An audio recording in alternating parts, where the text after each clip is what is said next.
Hello friends, എല്ലാവർക്കും നമസ്കാരം. നിങ്ങൾ ഏവരും കാത്തിരിക്കുന്ന നയനയുടെയും ആദർശിന്റെയും ഇന്നത്തെ വിശേഷത്തിലേക്ക് എല്ലാ കൂട്ടുകാർക്കും സ്വാഗതം.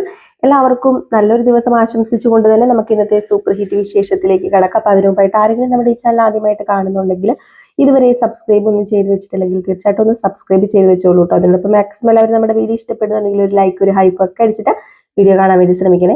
അപ്പൊ ഞാൻ നേരെ വിശേഷത്തിലേക്ക് കടക്കണം. അപ്പൊ തുടങ്ങുമ്പോൾ തന്നെ കാണിക്കുന്നത് നവീനും നന്ദുവും കൂടി ഒരു റെസ്റ്റോറന്റിൽ നിന്ന് ഇറങ്ങി വരികയാണ്. അങ്ങനെ നന്ദു പറയുന്നുണ്ട്, നല്ല ഫുഡായിരുന്നല്ലേ. നവീൻ ഇങ്ങനെ പറയുമ്പോഴത്തേക്ക് നവീനും പറഞ്ഞു, നല്ല ഫുഡൊക്കെ ആയിരുന്നു. എങ്ങനെയുണ്ടായിരുന്നു ഇന്നത്തെ പാർട്ടി, എങ്ങനെയുണ്ടായിരുന്നു, നിനക്ക് ഇഷ്ടപ്പെട്ടോ എന്ന് ചോദിച്ചപ്പം നവീനല്ലേ ഉള്ളത്, പിന്നെ എങ്ങനെ ഇഷ്ടപ്പെടാതിരിക്കും, അടിപൊളിയായിരുന്നല്ലോ. അതെ, എനിക്ക് മാത്രം ഇങ്ങനെ പാർട്ടി തന്നാ മതിയോ? ഞാനും ഇടയ്ക്ക് പാർട്ടി തരുമ്പോഴേ സ്വീകരിക്കണേ, അത് തട്ടി മാറ്റരുതെന്ന് പറയുമ്പോൾ നിനക്ക് ഇഷ്ടമുള്ളപ്പോ എന്നെ വിളിച്ചോ, എനിക്കൊരു കുഴപ്പമില്ലെന്നേ, നീ എന്നെ ഇഷ്ടമുള്ളപ്പോൾ വിളിച്ചാൽ മതി, അപ്പൊ ഞാൻ വന്നോളാം. ഇനിയിപ്പോ പാർട്ടി നീ തന്നില്ല എന്നുള്ളൊരു ഇതൊന്നും വേണ്ട എന്നൊക്കെ ഇങ്ങനെ പറയാം. അപ്പൊ ഇതിനിടയിൽ ഇവരിങ്ങനെ സംസാരിച്ചുകൊണ്ട് ഇരിക്കുന്നതിന് ഇടയിലാണ് നമ്മുടെ അനി ഫോൺ വിളിക്കുന്നത് നന്ദുവിനെ. അപ്പൊ നന്ദു ഫോൺ കോൾ എടുത്തു. എന്താ അനി, നിന്നോട് വരാൻ പറഞ്ഞിട്ട് നീ വന്നില്ലല്ലോ, നിനക്ക് തിരക്കും കാര്യങ്ങളൊക്കെ അല്ലേ എന്ന് പറയുമ്പോൾ അതെ, എനിക്ക് കുറച്ച് തിരക്കൊക്കെ ആയിരുന്നു, അതാ വരാതിരുന്നത്. പിന്നെ നിങ്ങൾ ഇങ്ങനെ പ്രൊഫഷണലൊക്കെ ആയിട്ട് ഇങ്ങനെ പോകുമ്പോഴത്തേക്ക് ഞാൻ വരുന്നത് ശരിയല്ലല്ലോ, അപ്പൊ അതുകൊണ്ടാണ് നന്ദു ഞാൻ വരാത്തത് എന്നൊക്കെ പറഞ്ഞപ്പോഴത്തേക്കും, എങ്കിലും നീ ഇല്ലാത്തതിന്റെ കുറവുണ്ടായിരുന്നു, നിന്നെ ഞാൻ വിളിച്ചതല്ലായിരുന്നോ. എന്നാലും ഇവിടെ നവീനേട്ടനുണ്ട്, ഞങ്ങളാണെങ്കിൽ ഇപ്പം റെസ്റ്റോറന്റിൽ നിന്ന് ഇറങ്ങിയതേ ഉള്ളൂ, ഞാൻ നവീനേട്ടന് കൊടുക്കാം എന്ന് പറഞ്ഞുകൊണ്ട് ഫോൺ നവീന് കൊടുക്കുകയാണ്. അപ്പൊ നവീന് ഫോൺ മേടിക്കാനും താല്പര്യമില്ല, നമ്മുടെ അനിക്കൊട്ട് ഫോൺ കൊടുക്കുന്നതിനും താല്പര്യമില്ല. ഇതൊന്നും നോക്കാതെയാണ് നന്ദു പെട്ടെന്ന് അവിടെ നിന്ന്, അതായത് അനി എന്തു പറയുന്നു എന്നൊന്നും നോക്കാതെ കൊടുക്കുക എന്ന് പറഞ്ഞ് ഫോൺ അങ്ങോട്ട് കൊടുത്തു. നവീന് മേടിക്കാതിരിക്കാനും പറ്റത്തില്ല. അങ്ങനെ നമ്മുടെ നവീൻ മേടിച്ചിട്ട് എന്ത് ചെയ്തു, നമ്മുടെ അനിയോട് സംസാരിക്കുകയാണ്. അപ്പൊ സംസാരിക്കുന്നതിന് ഇച്ചിരി മസിൽ പിടിച്ചൊക്കെ ആട്ടോ സംസാരിക്കുന്നത്, ആ ഒരു ഒഴുക്കോട് കൂടിയൊന്നും അല്ല. നിനക്ക് തിരക്കും കാര്യങ്ങളൊക്കെ ആണല്ലോ, നിനക്ക് വരാൻ സമയമില്ലല്ലോ എന്നുള്ള രീതിയിൽ സംസാരിക്കുമ്പോഴത്തേക്കും അനി പറയുന്നുണ്ട്, എനിക്ക് ഇച്ചിരി തിരക്കും കാര്യങ്ങളൊക്കെ ഉണ്ടായിരുന്നു, വരാൻ കുറച്ച് ബുദ്ധിമുട്ടൊക്കെ ഉണ്ടായിരുന്നു, അതാ ഞാൻ വരാതിരുന്നത്. സാരമില്ല, നിങ്ങൾ എൻജോയ് ചെയ്തല്ലോ, അത് മതി. എന്നാ പിന്നെ എനിക്ക് കുറച്ച് തിരക്കുണ്ട്, ഞാൻ വെക്കാന്ന് പറഞ്ഞുകൊണ്ട് അനി ഫോണും കട്ട് ചെയ്തു കേട്ടോ. ഇതിൽ നവീന് മനസ്സിലായി, കാര്യങ്ങളൊക്കെ അറിയാലോ. അപ്പൊ ഫോൺ കട്ട് ചെയ്ത് ഉടനെ തന്നെ നമ്മുടെ നന്ദു ചോദിച്ചു, അവൻ ഇത്ര പെട്ടെന്ന് കട്ട് ചെയ്തോ?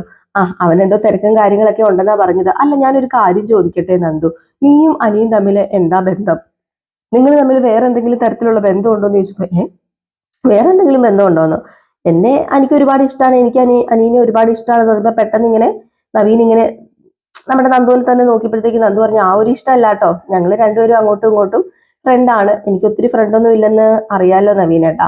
എനിക്ക് വിരലിൽ എണ്ണാവുന്ന ഒരു 3-4 ഫ്രണ്ട്സേ ഉള്ളൂ, അതിലെ ഏറ്റവും പ്രധാനപ്പെട്ട ഒരു ഫ്രണ്ട് തന്നെയാണ് എനിക്ക് അനിയ. ഇതുപോലെ എനിക്ക് 2-3 ആണുങ്ങൾ ഫ്രണ്ട്സ് ഉണ്ട്. അപ്പം അത് എന്റെ അനിയുടെയും കൂടെ ഫ്രണ്ട്സ് ആണ്. അപ്പൊ ഞങ്ങൾ രണ്ടുപേരുടെയും കൂടെ ഫ്രണ്ട്സ് ആണ് അവരൊക്കെ ആയിട്ട് ഞാൻ അത്രയ്ക്ക് മിങ്കിളായിട്ട് ഞാൻ ഇടപെടാറുള്ളൂ.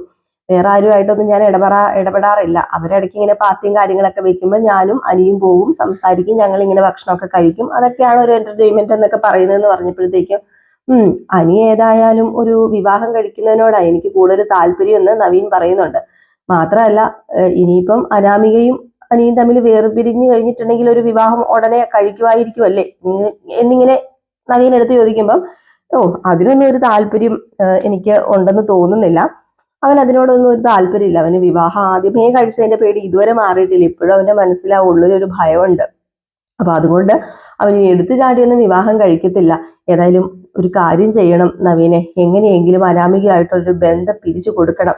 അവന് സമാധാനമില്ല, അവളുടെ കൂടെ ജീവിക്കാൻ പറ്റത്തില്ലാത്തൊരവസ്ഥ തന്നെയാണ്. അവൾ അത്രയ്ക്ക് ക്രൂര മനസ്സുള്ള ഒരു സ്ത്രീയാ.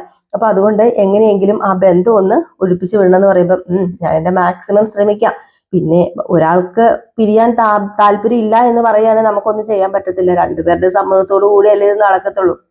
ഇല്ലാതെ പിന്നെ ഒരാൾക്ക് പിരിയാൻ താല്പര്യമില്ല എന്ന് പറഞ്ഞു കഴിഞ്ഞിട്ടുണ്ടെങ്കിൽ പിന്നെ കോടതി അതിൻ്റെതായ വഴിക്ക് വിടുകയുള്ളൂ എന്നൊക്കെ ഇങ്ങനെ പറഞ്ഞിട്ട് ഇവരങ്ങ് പിരിയാണ് കേട്ടോ. അതായത് നവീന്റെ വീട്ടിൽ പോകുന്നു, നന്ദുവിന്റെ വീട്ടിൽ പോകുന്നേ. അപ്പൊ ഇത് കഴിഞ്ഞ് പിന്നെ കാണിക്കുന്ന സീൻ എന്ന് പറഞ്ഞാല് അവന്തികയും അഭിയും കൂടി തമ്മിൽ സംസാരിക്കുന്നതാണ് കേട്ടോ. അങ്ങനെ നമ്മുടെ അനിയെ എങ്ങനെയെങ്കിലും വശത്താക്കണമെന്ന് ഓർത്തിട്ട് ഇങ്ങനെ നടക്കുകയാണ് നമ്മുടെ അവന്തിക. അപ്പൊ അവന്തിക്ക് എങ്ങനെയെങ്കിലും അനിയെ വിവാഹം കഴിക്കണം. ഇപ്പൊ MD ആണ്, അതിനോടൊപ്പം തന്നെ നമ്മുടെ അനന്തപുരി തറവാട്ടിലൊരു സ്ഥാനം ഉറപ്പിക്കണമെങ്കിൽ എന്തെങ്കിലും ഒന്ന് വേണമല്ലോ.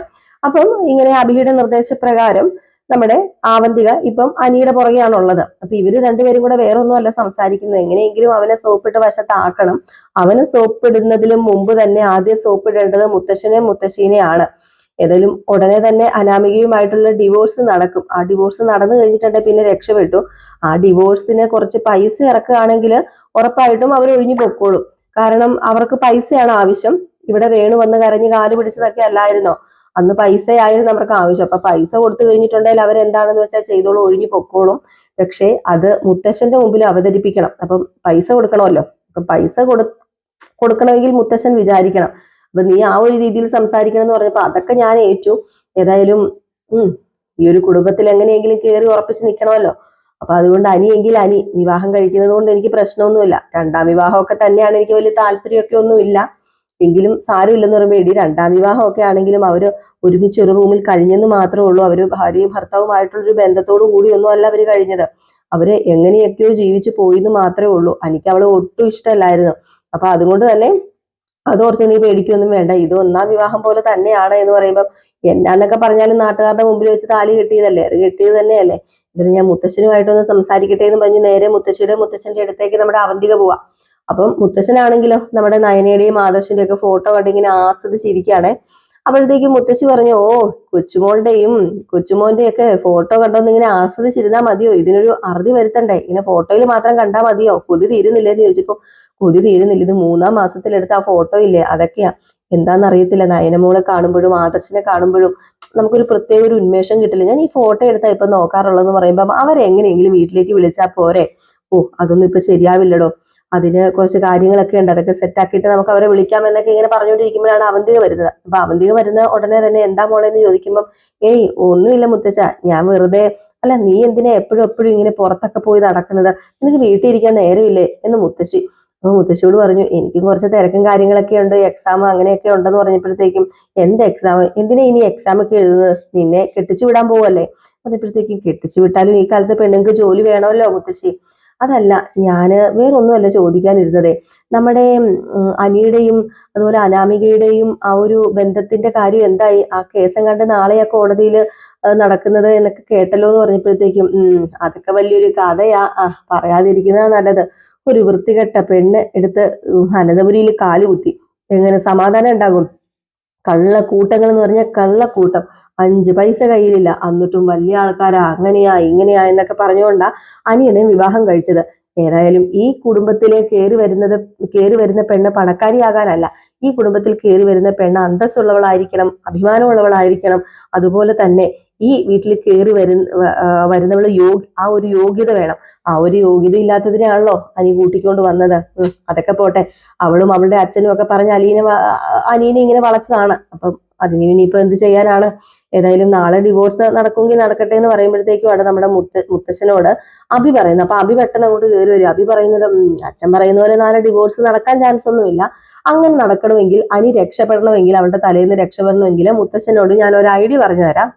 കുറച്ച് പൈസ വേണുവിന് കൊടുക്കണം, അവർക്ക് പൈസയ്ക്കാണ് ആവശ്യം എങ്കിൽ നിഷ്പ്രയാസം നമുക്ക് അനിയനെ അവിടെ നിന്ന് ഒഴിവാക്കിക്കൊണ്ട് വരാൻ പറ്റുമെന്ന് പറയുമ്പോഴത്തേക്കും, നിന്നോട് ആരാടാ ഉപദേശം ചോദിച്ചത്, നിന്നോട് ആരെങ്കിലും ചോദിച്ചോ?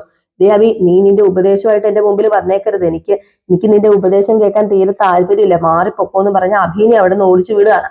ഏതായാലും ഈ സമയത്ത് നമ്മുടെ അവന്തികയും അങ്ങ് പോയി കേട്ടോ. എങ്ങനെയെങ്കിലും അനിയെ ഇനിയിപ്പോ അവന്തികയ്ക്ക് വശത്താക്കണം, അതാണ് ലക്ഷ്യം എന്ന് പറയുന്നത്. ഇത് കഴിഞ്ഞ് പിന്നെ നമ്മുടെ മുത്തശ്ശിയും ദേവയാനിയും സംസാരിച്ചുകൊണ്ടിരിക്കുകയാണ്. വേറെ ആരുടെയും കാര്യമല്ല, നയനയുടെയും ആദർശിന്റെയും ഒക്കെ കാര്യം തന്നെയാണ് അവരെപ്പോഴും പറയുന്നത്. അപ്പൊ ആ കാര്യങ്ങൾ ഇങ്ങനെ സംസാരിച്ചുകൊണ്ടിരിക്കുന്നു. മുത്തശ്ശൻ ഇനിയെങ്കിലും അച്ഛന്റെ സ്വഭാവം ഒന്ന് മാറ്റിക്കൂടെ, ആ ഒരു സമയത്ത്, അതായത് ഹോസ്പിറ്റലിൽ ആക്കിയായിരുന്നല്ലോ നമ്മുടെ നയനെ. അപ്പൊ ആ ഒരു സമയത്ത് പോലും അച്ഛൻ ആ ഒരു രീതിയിൽ പെരുമാറിയതിന്റെ ഉദ്ദേശം എന്താണ്, ഇനിയെങ്കിലും ഒന്ന് മനസ്സ് മാറ്റിക്കൂടെ എന്ന് പറയുമ്പോഴത്തേക്കും നമ്മുടെ മുത്തശ്ശി അതൊക്കെ മാറിക്കോളൂ എന്നൊക്കെ ഇങ്ങനെ പറയുന്നുണ്ട് കേട്ടോ. അപ്പൊ ഈ ഒരു സമയത്താണ് ജലജ വരുന്നത്. അപ്പൊ ജലജയോട് നമ്മുടെ മുത്തശ്ശി ചോദിക്കുന്നുണ്ട്, നിനക്ക് അവിടം വരെ ഒന്ന് പൊക്കൂടേടി, നിനക്ക് നയനെ ഒന്ന് പോയി കണ്ടൂടെ, നീ എന്ത് ഈ നയനയെ കാണാതെയൊക്കെ ഇരിക്കുന്നത്, നിനക്കും കൂടെ ഒന്ന് പോയി കാണത്തില്ലെന്ന് ചോദിക്കുമ്പോഴത്തേക്കും ദേവയാനി പറഞ്ഞു, അയ്യോ ഇവള് പോകാതിരിക്കുന്നത് അമ്മേ നല്ലത്, ഇവള് പോയിട്ടുണ്ടെങ്കിൽ കുറെ പലഹാരമൊക്കെ ആയിട്ടായിരിക്കും അങ്ങോട്ടേക്ക് ചെല്ലുന്നത്. അങ്ങോട്ടേക്ക് ചെന്ന് കഴിയുമ്പോഴത്തേക്കും എന്താ സംഭവിക്കാൻ പോകുന്നത്, പലഹാരത്തിൽ വല്ല വിഷവും കലർത്തി കൊടുത്തു കഴിഞ്ഞിട്ട് ഇവള് ചിലപ്പോൾ ആ കുഞ്ഞിനെ നശിപ്പിക്കാൻ വരെ നോക്കിയത്. ഇവള് അത്രയ്ക്ക് ദുഷ്ടതയാ. ഇവള് പോയിട്ട് ഇവളുടെ മരുമോള് പോലും പോയിട്ടില്ല എന്ന് പറഞ്ഞപ്പോഴത്തേക്കും നമ്മുടെ നവ്യ അവിടെ വന്നു. അപ്പൊ നവ്യയുടെ മുഖത്ത് നോക്കി സംസാരിക്കുകയാണ്, നിന്റെ ചേച്ചി അല്ലേടി അവിടെ ഉള്ളത്, ആ ഒരു ഇതെങ്കിലും നിനക്ക് കാണിച്ചൂടെ, നിന്റെ ചേച്ചിയോട് നിനക്കൊന്ന് പോയി സംസാരിച്ചൂടെ, എങ്കിലും ഇങ്ങനെ തോന്നുന്നു നിനക്ക് എന്നൊക്കെ ചോദിക്കുമ്പോഴത്തേക്കും നമ്മുടെ ജലജ പറയുന്നുണ്ട്, എന്താ ഏടത്തി ഇങ്ങനെയൊക്കെ പറയുന്നത്? അതെ, ഞാനൊരു കാര്യം പറയട്ടെ, ഇവക്ക് ഇപ്പം അവളെ കാണാൻ പോകാൻ താല്പര്യമില്ലെങ്കിൽ അതിന് കാരണമുണ്ട്. ഇവളുടെ കെട്ടിയവനെ പിടിച്ചോണ്ട് പോയപ്പോഴത്തേക്കും ഈ നയന എന്ന് പറയുന്നവളുടെ കാല് വരെ പിടിച്ച് ഇവള് പോയതാ അങ്ങോട്ടേക്ക്. ഒന്ന് ഇറക്കാമോ എന്ന് ചോദിച്ചു. എന്നിട്ട് ഇറക്കിയോ? അവൾ ഇറക്കിയില്ലല്ലോ. അവൾ ഇറക്കത്തില്ല. അവളെ എങ്ങനെ ഇറക്കാനാണ്? അവൾക്ക് അതിന് നവ്യോട് സ്നേഹമില്ല. പിന്നെ എങ്ങനെയാണ് നവ്യക്ക് നയനോട് സ്നേഹം വരുന്നതെന്ന് പറയുമ്പോഴത്തേക്കും, ഓ പറ്റിയ ഒരുമോളെ തന്നെയാണ് നിനക്ക് കിട്ടിയിരിക്കുന്നത്, രണ്ടുപേരും കൂടി ഓരോന്ന് മനസ്സിൽ കരുതി വെച്ചോ. ഒരിക്കലും നയന നിന്റെ വദനത്തിന് വേണ്ടി പ്രവർത്തിക്കില്ല എന്ന് മനസ്സിലാക്കിക്കോ നവ്യ. നിന്റെ ചോരയല്ലേ ഉള്ളത്, നിങ്ങൾ ഒരേ ചോരയല്ലേ, പിന്നെ നിനക്ക് എന്തിന്റെ സൂക്കേടായത്? നിനക്ക് അവളെ എന്തുകൊണ്ട് മനസ്സിലാവുന്നില്ല എന്നൊക്കെ ചോദിച്ചപ്പോഴത്തേക്കും നമ്മുടെ നവ്യ ഒന്നും പറയുന്നില്ല കേട്ടോ. നവ്യയല്ല ഇങ്ങനെ കേട്ട് മിണ്ടാതെ ഇങ്ങനെ നിൽക്കുകയാണ്. അപ്പൊ നവ്യക്ക് വോയിസ് ഇല്ല അവിടെ പറയാനായിട്ട്. നവ്യക്ക് എന്തൊക്കെയോ കാര്യങ്ങളൊക്കെ പിടികിട്ടിയിരിക്കുക ആയതുകൊണ്ട് തന്നെ നവ്യക്കൊന്നും പറയാൻ പറ്റുന്നില്ല. ഏതായാലും ജലജ വയറ് നിറച്ച് കൊടുക്കുന്നുണ്ട് നമ്മുടെ ദേവയാനിക്കിട്ട്. ദേവയാനി തിരിച്ച് അതിലും വയറ് നിറച്ച് കൊടുത്ത് മറ്റേ തൊണ്ടയോളം കൊടുക്കുന്നുണ്ട് കേട്ടോ. ഏതായാലും ഇത് കേട്ടുകൊണ്ട് നമ്മുടെ ജലജ അങ്ങ് പോയി. നവ്യ ആണെങ്കിൽ അവിടെ നിൽക്കുന്നു. നവ്യയോട് വളരെ സോഫ്റ്റ് ആയിട്ട് തന്നെ നമ്മുടെ ദേവയാനി പറയുന്നുണ്ട്, നിനക്ക് ഇനിയെങ്കിലും നിന്റെ ചേച്ചീനെ ഒന്ന് മനസ്സിലാക്കി കൂടെയെന്ന്. അപ്പൊ ഏകദേശം ഈ ഒരു സീനൊക്കെ കാണിച്ചിട്ടാട്ടോ വിശേഷം അവസാനിക്കുന്നത്. അപ്പൊ അടിപൊളി വിശേഷങ്ങളാണ് ഓരോ ദിവസവും വരാനിരിക്കുന്നത്. അപ്പൊ മിസ് ചെയ്ത് കളയരുത്. ഇതിനിടയിൽ നമ്മുടെ രേവതിയും വേണുവും കൂടെ സംസാരിക്കുന്ന ഒരു സീനും ഉണ്ട്. അത് ഞാൻ വിട്ടുപോയി, മിസ് ചെയ്തു പോയി. രേവതിയും വേണുവും അതുപോലെ തന്നെ നമ്മുടെ അനാമികയും. അപ്പം രേവതി നിങ്ങൾക്ക് അറിയാമല്ലോ, നമ്മുടെ അനാമികയുടെ അമ്മയാണേ.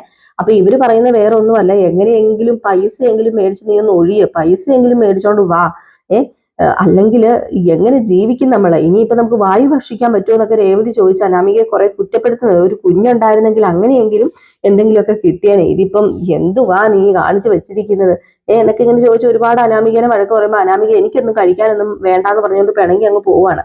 അപ്പൊ വേണു പറയുന്നുണ്ട്, നീ എന്തിനാ അവളെ വെറുതെ കുറ്റപ്പെടുത്തുന്നതെന്ന് ചോദിക്കുമ്പോഴത്തേക്കും, ഞാൻ കുറ്റപ്പെടുത്തും, അവള് പിണങ്ങിപ്പോയാൽ അവൾക്ക് ചോറ് ഞാൻ പുറകെ കൊണ്ടില്ലെന്നാ ഓർക്കുന്നെങ്കിൽ വെറുതെ അവൾക്ക് ഞാൻ ചോറ് കൊടുക്കുന്നില്ലെന്ന്, അവള് ചോറ് കഴിച്ചില്ലേലും കുഴപ്പമില്ല, പട്ടിണി കിടന്ന് ശീലിക്കട്ടെ എന്നൊക്കെ ഇങ്ങനെ നമ്മുടെ രേവതി പറയുന്നുണ്ട്. അപ്പം ഇതൊക്കെ കോർത്തിണക്കിക്കൊണ്ടൊരു വിശേഷമാണ് ഇന്നത്തെ വിശേഷം. മിസ് ചെയ്ത് കളയരുത് എല്ലാവരും കാണണം. അപ്പൊ എല്ലാവർക്കും വീണ്ടും നല്ലൊരു ദിവസവും ഒക്കെ ആശംസിച്ചുകൊണ്ട് നിർത്താണ്. ഹൈപ്പ് ചെയ്യാനും ലൈക്ക് ചെയ്യാനും മറക്കരുത്. Tata, bye bye.